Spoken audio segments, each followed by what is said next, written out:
پر غسل واجب کر لیا تو اس سے روزہ ٹوٹے گا یا نہیں ٹوٹے گا، اور ٹوٹے گا تو کفارہ لازم ہوگا یا نہیں ہوگا؟ دیکھیں یاد رکھیں کہ کسی نے اگر غسل خود پر جان بوجھ کے واجب کر لیا تو اس سے روزہ ٹوٹ جائے گا۔ نبی کریم صلی اللہ علیہ وسلم کے پاس ایک اعرابی حاضر ہوئے، یا رسول اللہ میں ہلاک ہو گیا۔ سرکار نے فرمایا کیا ہوا؟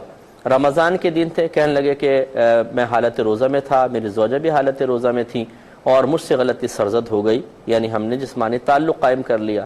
تو رحمت کونین صلی اللہ علیہ وسلم نے فرمایا کہ تمہارا روزہ ٹوٹ گیا، اب تم اس کا کفارہ ادا کرو۔ عرض کیا رسول اللہ کفارہ کیا ہے؟ فرمایا 60 روزے لگاتار رکھو۔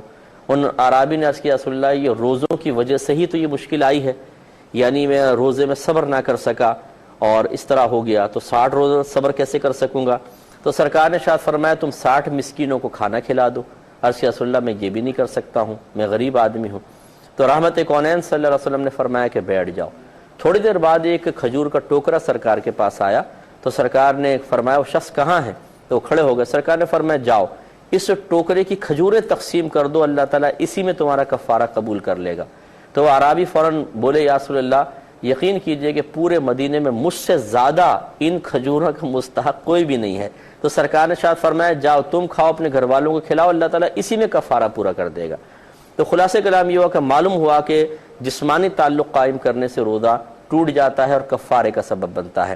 اس کو بنیاد بنا کر فقہاء نے فرمایا کہ غسل واجب کرنے میں بھی چونکہ اسی طرح جسمانی تعلق والا معنی پایا جاتا ہے کہ اس سے بھی غسل واجب ہوتا ہے، اس سے بھی ہوتا ہے، تو وہ بھی روزہ ٹوٹنے کا سبب بنے گا، یہ بھی روزہ ٹوٹنے کا سبب بنے گا۔ لیکن فرق یہ ہے کہ جب جسمانی تعلق قائم ہوتا ہے تو اس میں جنایت یا جرم کامل ہوتا ہے، کہ جہاں مکمل لذت حاصل ہو، مکمل مزہ حاصل ہو، اس سے روزہ توڑا جائے تو وہاں کہتے ہیں جرم کامل ہے، جنایت کامل ہے، اس کا نتیجہ کفارہ ہے۔ اور یہاں پر اگر خود اپنے اوپر غسل واجب کیا جائے تو اس میں بھی ایک یک گنا لذت تو ہے لیکن کامل نہیں ہے، تو لہٰذا یہاں جنایت ناقص کہلائے گی، اور جہاں جنایت ناقص ہوتی ہے وہاں کفارہ نہیں ہوتا بلکہ صرف قضا ہوتی ہے، لہٰذا اس فعل پر قضا ہے، روزہ ٹوٹ جائے گا اور قضا ہے۔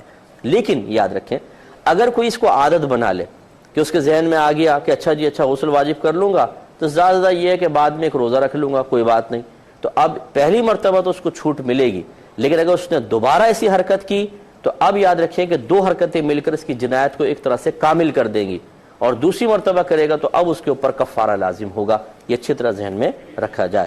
ایک مختصر سا بریک لیں گے، ہمیں یقین ہے آپ ہمارے ساتھ ہی رہیں گے۔